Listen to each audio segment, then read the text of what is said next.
Ashama harka fuunee kabajamtootaa fi jaalatamtoota maatii seenaa wiila jalatti kan argamtan hundi keessan akkam jirtu fayyaa keessanii nagaa fuudha galata waaqayyo isinis bakka jirtanitti nagaan keessan akkasini baay'atu abdii waaqarraa qaba akkam jirtu jiruuf jireenyi alaamaan waatii jabbiin akkam sinitti jira nagaa fuudha galata waaqayyo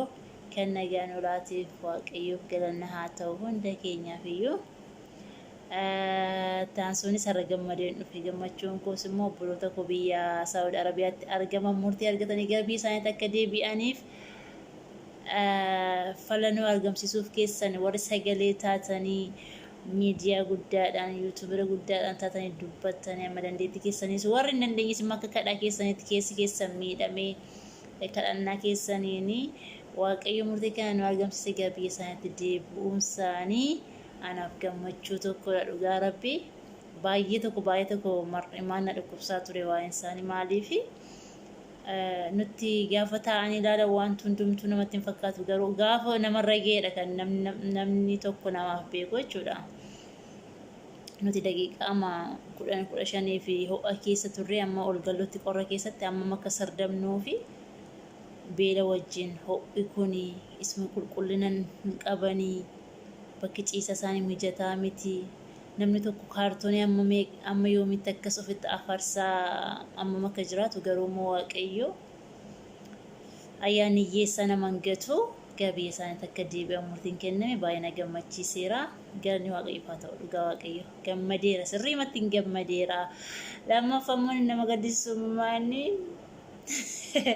liiviin kola jalaa baddee jechuudhaaf cillixxattee na jalaa baddeetti. Dukkana keessa maal fuuta asbeetu naan jettanii rakkachisni jedheera kun ala ani illee xiqqoon tura manansariin bitadhadheen ture bakka nan dhufe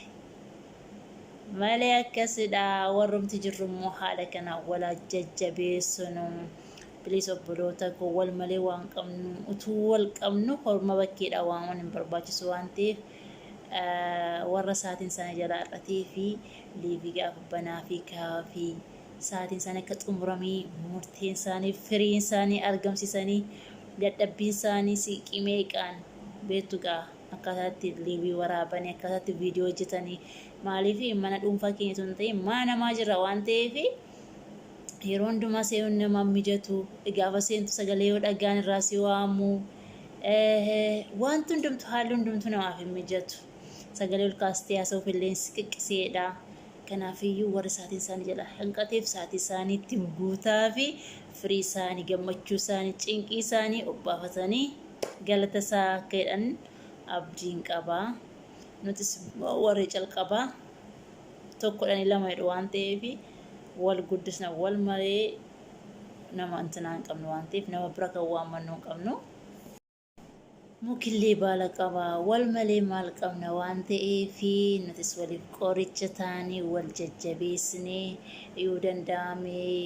giruuppii fa'aa uummanne sa'aatii murteessaa waliif kenninee akka sa'aatiin nu gugguutu jechuudha nuuf utuu hin ta'in da'an warra xumurarra jiran dhugaa rabbii nuti ganaa calqabadha waan taaneef sabskraayibiin keenyas xiqqoodha sa'aatiin keenyas kan dubbatamtu miti kanaafiyyuu homaa miti garuu xiqqoomarraa gara guddaatti deemu jechuudha. Tarkaanfii tokkodhaan lama jedhu waan ta'eef rakkoon hin jiru wal jabeessaa wal faana ta'aa asumaan immoo gaa sabskraayibii godhaashi sabskraayibii naa godhaan siniin jedheen bakka diimtuu sana agartanii miti ishee booksiidhaan dhadhaan siniin jedhaa laayikiis immoo nu godhaa horaa bulaa jabaadhaa walirratti ilaalinaa wal jajjabeessaa giddeen lashiin ta'eenaa maaltu na dhibee hin baay'isiina hundi keessaniyyuu dhugaan siniin jedha maaliif wanta tokko akkuma ati hawwiteetun akkas godheettee asirran gaa osoo akkas gaadheettee hawwitu inni sunis akkasuma waan ta'eef hawwii nama tokko walitti xumurtee itti gammaddee abdii godhattati inni tokko gaafa firii isaa argatetti gammadu ati immoo jalaa ilaaltee fakkeenya ta'e anis akkasin taa'attee itti cimtaa jechuudha sinii galee kanaafiyyuu maal na dhibeen jedhiinaa waliif yaada okay kanaaf yoon balleesse dhiifama naaf godhaa na of galchaa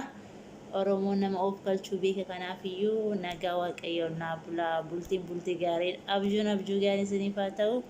Isin jaalladha, isin kabajaa baay'ee.